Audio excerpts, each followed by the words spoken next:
Welcome to SVG-TV's news for Wednesday, September 1st, 2021. I'm Triska Campbell with the details. Prime Minister Dr. Alf Gonsalves announced today that he is putting arrangements in place in the event that many nurses withdraw their services during next week's industrial action called for by the Public Service Union. Speaking on radio, the Prime Minister listed some of the persons being recruited, which include at least 20 Cuban nurses. We can bring back retired nurses. There are some set nurses who we can redeploy. There are some other persons whom we can hire who are nurses, because remember we have more nurses than that. We train more nurses than the system itself, the state system could employ. And then, of course, I put in a request for 20 Cuban nurses. This is a free and democratic world, you know. You give your notice to the executive, to the Governor General, as required by the Essential Services Act, for your 14 days. That's fine. But don't think I'm going to sit down and don't deal with my responsibility. The Prime Minister is, however, hopeful that many nurses will not heed the call to withdraw their services. Well, Ralph, assuming that the nurse, that the persons, some people don't turn up to work on, remember the Public Sector Union has given notice. Look,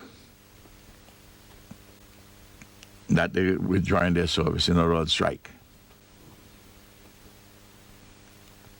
Most people in St. Vincent and the Grenadines think that the strike is wholly unreasonable. Wholly unreasonable. And they see this thing as politics. President of the Public Service Union, PSU, Elroy Boucher, said measures will be put in place to ensure the COVID-19 protocols are adhered to during the planned protest action in capital Kingston on September 9th and 10th. Boucher told SVG-TV News that while they are concerned about a possible breach of the protocols, they will ensure there is full compliance. So in St. Vincent, we follow the protocols. The gathering that will be there, people will be wearing the mask and doing everything that is necessary. The protocols from the WHO say if you cannot social distance 6 feet or more, make sure that you're wearing your mask and your hand sanitizer, etc., etc. We will be following all of the protocols to ensure that there is no spread among the persons who are protesting, given the fact, of course, that we have not had any local cases more or less in a while. The PSU had noted that SVG's COVID-19 figures are considerably low at this time and lauded the Chief Medical Officer and her staff for doing a good job at keeping the numbers down and hopes that it stays that way. Cases have been imported cases, you know, so it is as if we are in a bubble in St. Vincent. And what we have to be very concerned about is our borders. And I think the Ministry of Health team have been doing an excellent job at ensuring that whomever comes through our borders, that the necessary protocols are in place. You would, of course, note, even from the Ministry of Health report, that the variants that have been detected in persons coming into the country who are fully. But I've seen the public that has been following the protocols set up by the Ministry of Health. That is that specific team, Dr. Simone Kiza and Dr. Duncan and the others. And they have been doing an excellent job. If you look at the stats in St. Vincent, you have 0.5% of persons dying. You have 99.5% of persons recovering. Boucher pointed to the importance of having a protest action at this time, noting that the issues with the amendments to the Public Health Act are of concern to the majority of members of the PSU. Your child being told to take a drug or any prescribed treatment against your will and against the will of your child irregardless of what is happening to that child. If they are injured, there's no compensation scheme in place to even take care of that. So we have to protest against all of those things. And those things are happening because of the amendments that were actually made. And that is very important. So we have sensitized our members, and we continue to do so. We have a special team in place led by our public relations officer, Shellyan Alexander Ross, who is addressing all of those aspects of messaging and ensuring that the public and the members understand what action will be taken by next week. In a news release issue this afternoon with the heading Commissioner of Police responds to notice of demonstration and procession from the Public Service Union, PSU, it was noted that in 2 letters dated August 25th and 26th, 2021, General Secretary of the Public Service Union, PSU, Philip Bailey, wrote to Commissioner of Police Colin John notifying him of the union's intention to A. Engage in a procession around Kingstown on September 9th, 2021, and B. Engage in demonstration in front of the Kingstown Vegetable Market, Paul's Avenue Road on Whitechapel Road from September 7th to 10th, 2021. The release said on September 31st, 2021, the Commissioner of Police responded to the Public Service Union letters. In his response, the Commissioner outlined certain conditions stipulated in the Public Order Act, Chapter 396 of the Laws of St. Vincent and the Grenadines, Revised Edition 2009. Under the notice of demonstration, it was pointed out that due to the provisions in Section 7 and Section 10 of the Public Order Act, the public meeting at the Kingstown Vegetable Market, Whitechapel Road and Paul's Avenue, September 7th to 10th, is prohibited. Section 7 speaks on the power to preserve good order and public safety on occasion of procession, while Section 10 speaks of specific distance, time, and scheduled premises. In his response to the union, the Commissioner said, as a responsible organization, it is his hope that the union will encourage members to abide by the laws and not engage in an unlawful meeting or procession in these areas. In reference to the notice of procession, the Commissioner said he has given direction prescribing the route to be taken from the procession, which will be between Highway Trading, Honnestvale, and the Sion Hill intersection on Thursday, September 9th between 10 a.m. and 4 p.m., which the Commissioner said is being done in an effort to preserve good order and public safety. The Commissioner noted that the proposed route for the procession by the union, which is from Kingstown Vegetable Market, is within 200 yards from a point within curtilage of High Court and Parliament, and if granted, would at some point contravene the specific distance and specific time sections of the law. Other conditions prescribed by the Commissioner for the procession are persons taking part in the procession must occupy only the left land from Arnottsville to Sion Hill. No more than 2 vehicles are permitted to be part of the procession, and if the union intends to use a public address system, a separate application must be made. And political activists Colin Graham and General Secretary of the New Democratic Party, the opposition, Tyrone James, were both being questioned by the police this afternoon in relation to the August 5th, 2021 protest in capital Kingstown. Graham, like activists Kenson King and Adriana King, had been charged with breaching the Public Order Act and has been released on bail. Lawyer K. Bacchus Batiste told SVG-TV News Graham was picked up at his home while the NDP's General Secretary turned himself in upon hearing of his pending arrest. Bacchus Batiste shared her views on the stream of arrests, which she said violates the Constitution of St. Vincent and the Grenadines, the directions of the various human rights groups around the world to which the island is an affiliate. I am very sure that this has to do with harassment. This is not a genuine inquiry. This has to do with harassment. This has to do with trying to intimidate persons. This has to do with trying to force people not to protest anymore. That's what this is about. St. Vincent should be ashamed to say they have a seat on the Security Council. First of all, it is against our own constitution. We don't even have to go to the human rights conventions that we have signed on to. But the UN Human Rights Convention, the Civil and Political Convention, all those conventions that deal with human rights that we signed on to as we are part of the OAS, they apply to St. Vincent, and when it comes to international law, it takes precedence over domestic law in relation to those. So in any event, we have our constitution, which it is against.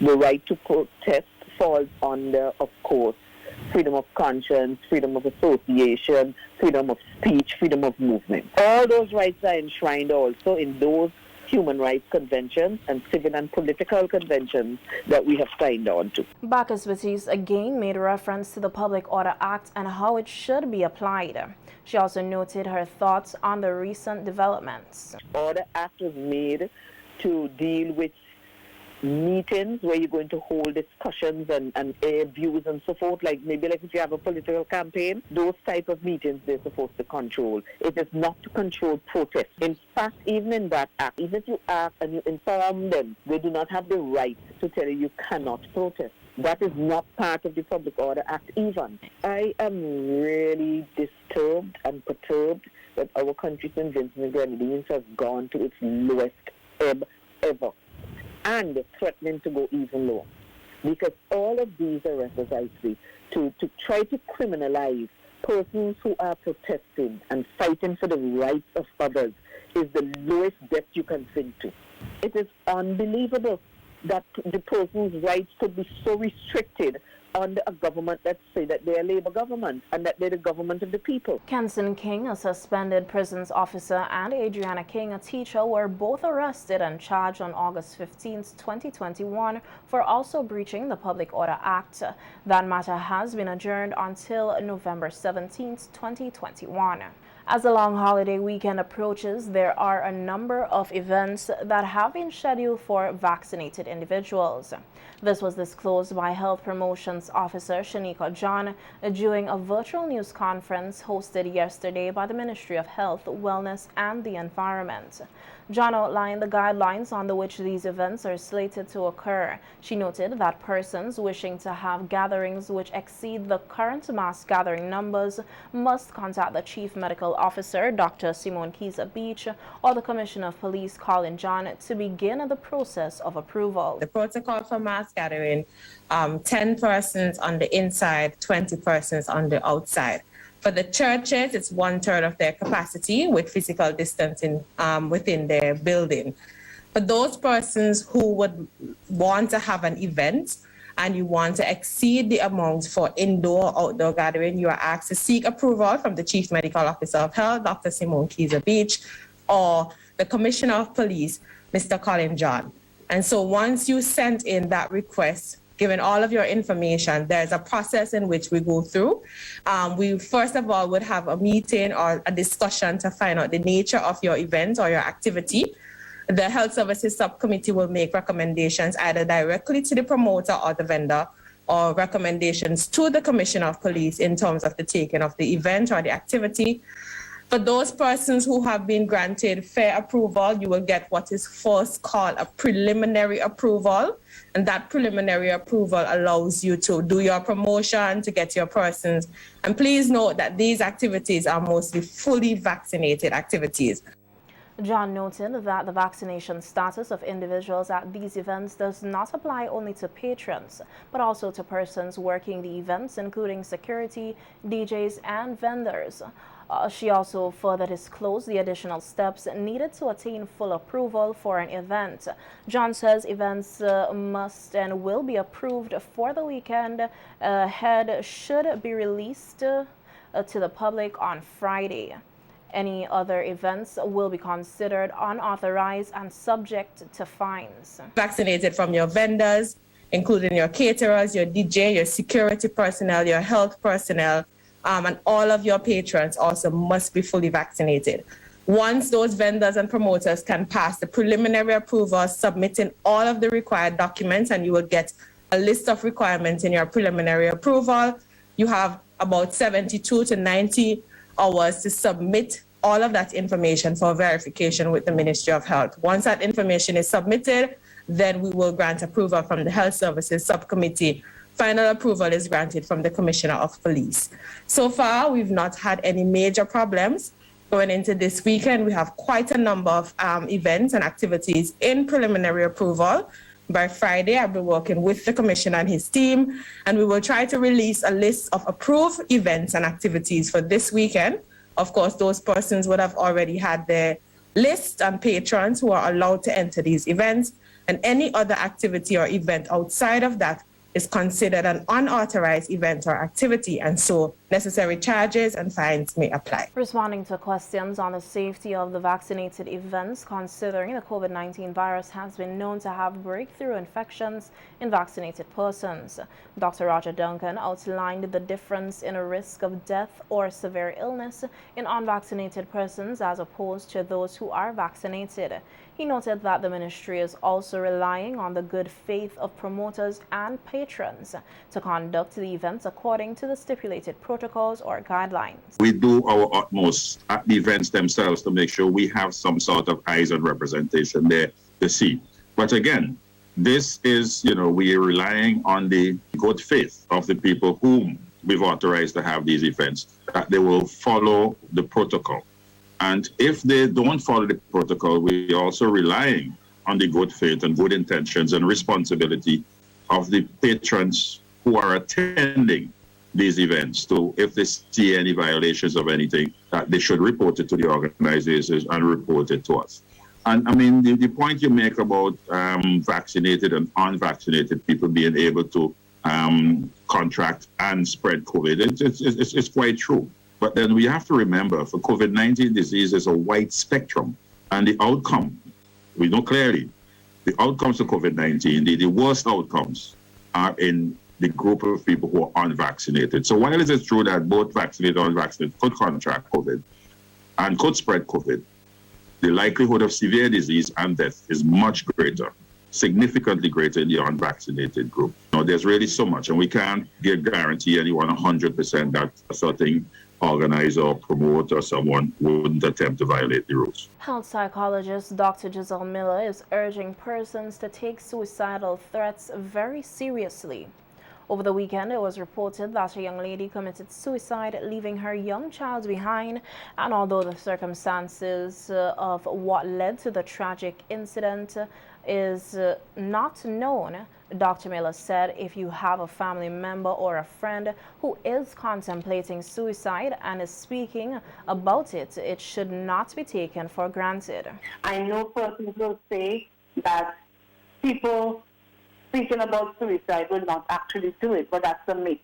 The research shows that persons, before they actually contemplate suicide or actually do something to harm themselves, they would speak about it, they would drop hints, they would let persons know that, I'm going to die, I'm going to take my life, I know you won't miss me. They say things like that just to probably get a reaction, yes, but it is for their loved ones or anyone who is listening to them to pay attention and to actually take the time to find out what's going on. When persons have totally given up, that they are at the point now where they no longer think of any other option, it's likely that they will go through with it. The research has also shown that persons who attempt suicide and probably succeed in the end will be persons who have done it multiple times. Dr. Miller outlined the signs that persons can look for to know if someone's threat or plan of suicide is serious. For instance, if somebody is saying, I'm going to harm myself today, and you ask them, you start engaging them in a conversation, when are you going to do it? And they say, I'm going to do it 7 p.m. tonight. So where do you live? Do you live alone? No, I live with my whole family, for instance, an extended family. So who is at home at 7? Everybody. Chances are you're hearing that plan, but it's not really foolproof, because at the end of the day, if you try to hurt yourself at 7, it's likely somebody will see you and they're going to also try to help or to stop you from what you're doing. So when we think of the plan, we want to hear whether or not they have thought about the best time that will allow for them to be alone.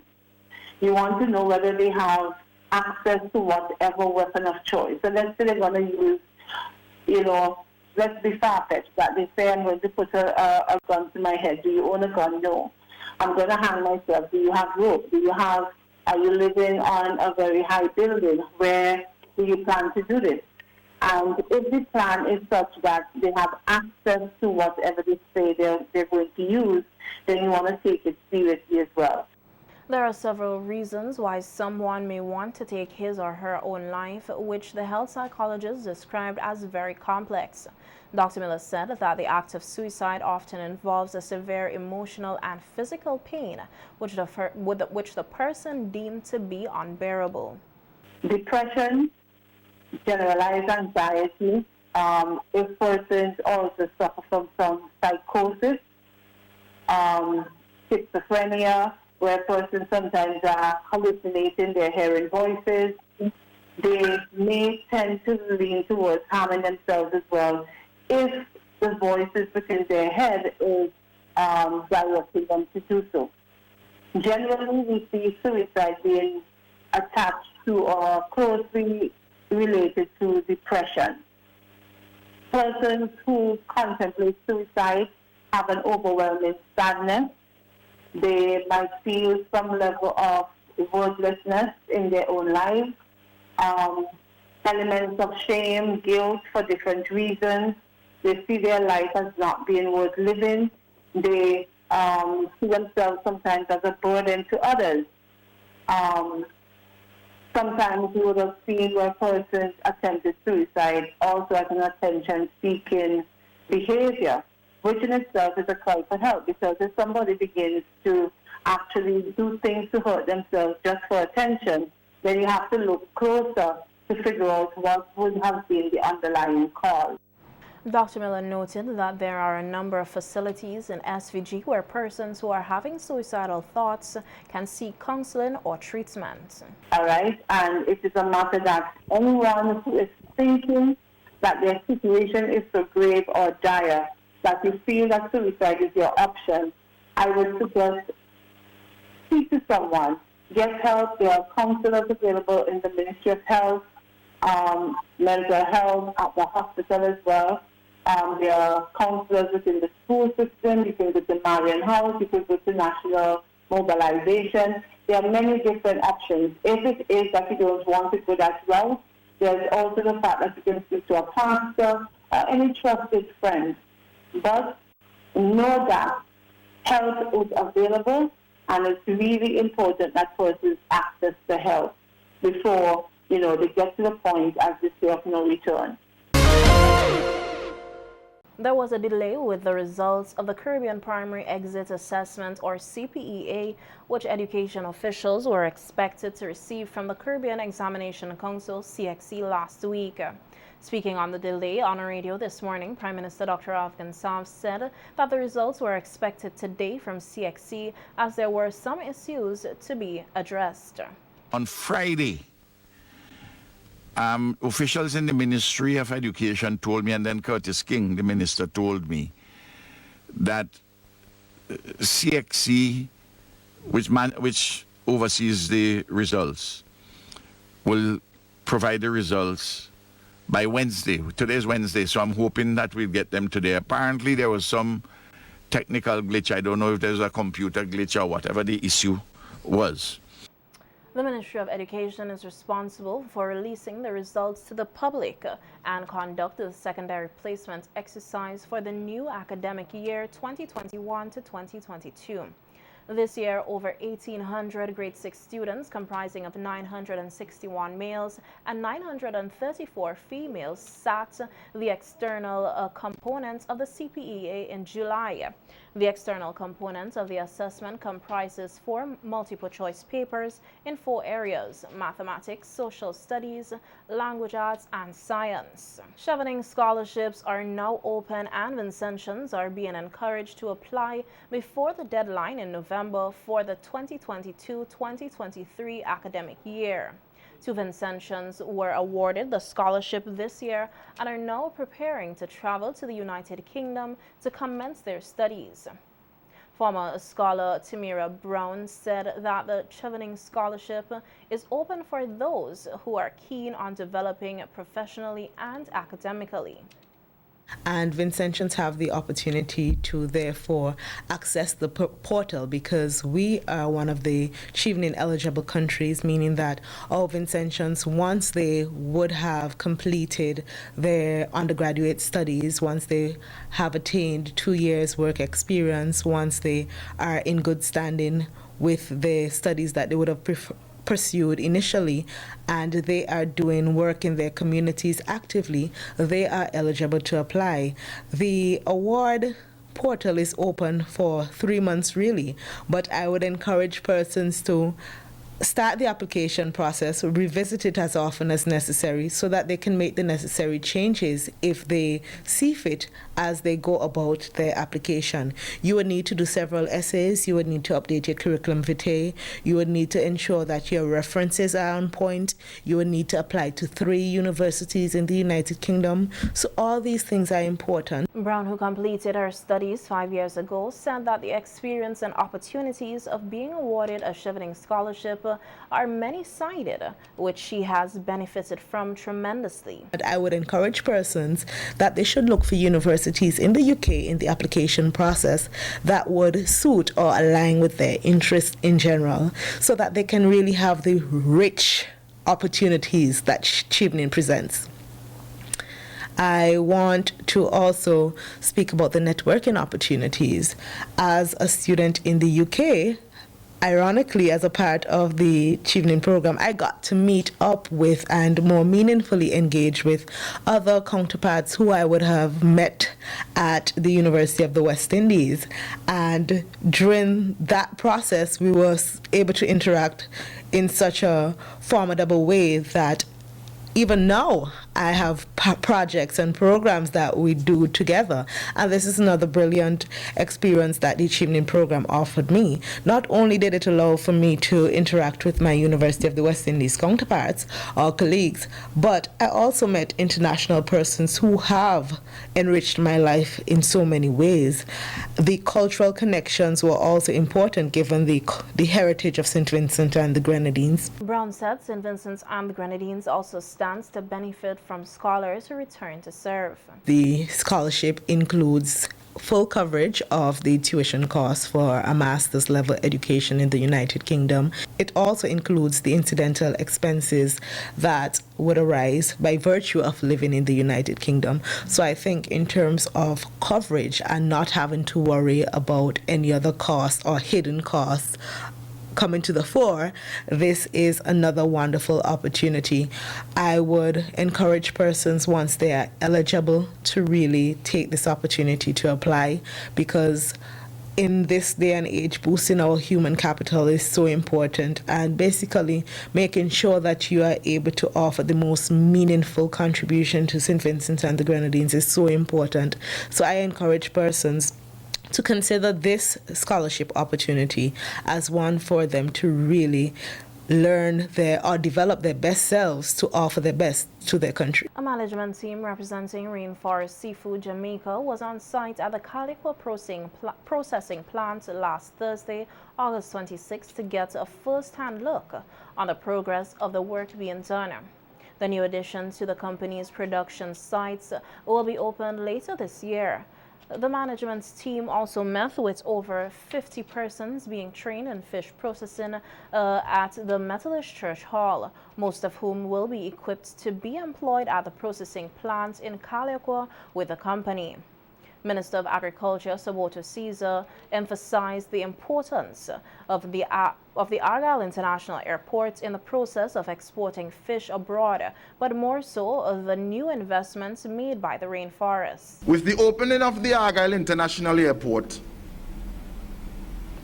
we now have an opportunity to move fish and other marine products straight from St. Vincent and the Grenadines to international markets. When we had the Iti Joshua Airport and they wanted to send away fish, most times I know when Amerijet came here, it took cargo to Trinidad and Tobago.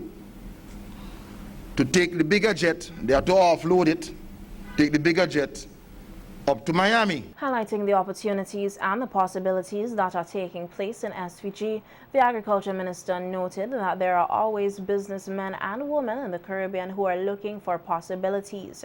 He further underscored the importance of relationships, pointing out that St. Vincent and the Grenadines and Jamaica are a part of one region. What was intended by those persons who drafted the revised Treaty of Chaguaramas to come up with that CARICOM framework that St. Vincent and the Grenadines and Jamaica, we are part of one region.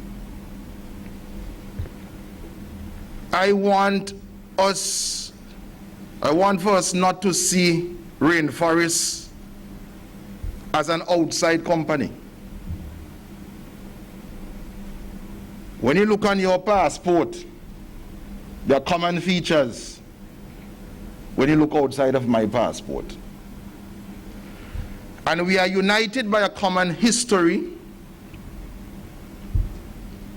and based on that history, we are going to create a trajectory for. The Agriculture and Fisheries Minister said the mission of the venture with Rainforest Seafood is to create employment opportunities for at least 1,000 Vincentians. But it's not just employment for 1,000 persons. We are looking to create 1,000 new jobs in St. Vincent and the Grenadines in the fishery sector. There are some persons who are here who I know are excellent swimmers and who worked on cruise lines before. And they understand and appreciate what it is to stay for days and weeks and months at sea. Yes, you have been introduced at a stage of the industry where you're being trained in fish processing. But I want to see persons who are here today to express a willingness to take on even greater challenges so that when we start the training for boat captaincy. Noting that millions of dollars can be found in the blue economy, Minister Caesar explained that investment in the blue economy is a key factor to harness the resources in the seas and oceans. Millions of dollars in the sea. When people talk about the blue economy and the blue money, basically what they're saying is that we have to invest and harness the resources that are in our seas and in our oceans. But to do that, you have to be trained. There are persons here who are excellent carpenters, you know, and masons. And they have an appreciation now that the fisheries sector is a sector worth the while for significant investment, and they are here to receive the training. The facility at Calico will be processing live and frozen lobster, conch, and a wide range of fin fish. And Chief Fisheries Officer Jennifer Cruikshank Howard expressed excitement on the new intake of young people working in the fishing industry. We are looking forward to working with all stakeholders in the industry, in the management and development of our fisheries sector. There are different areas of training, and we are happy not only to have you, the persons in the fish processing and handling, but we are also looking forward to see younger persons joining in the boat captaincy training, safety at sea for all our fishers. The Fisheries Division continues to work towards the development of a commercially viable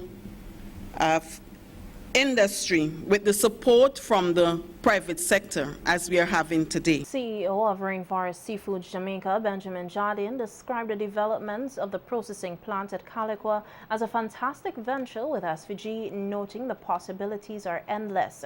He noted that the primary production locations are Jamaica, Belize, and soon to be St. Vincent. In Jamaica, we have a lobster and conch factory on the western side of the island. This facility, we employ upwards of 150 people in that facility alone, coupled with our manufacturing leg in Kingston, Montego Bay, and the rest of Jamaica is upwards of 700 people. So we're a medium-sized company, but we act very much like a small company. You know, the CEO is day-to-day, our general manager is involved every step of the way. We're a family at Rainforest, and everywhere we go, we treat it as such.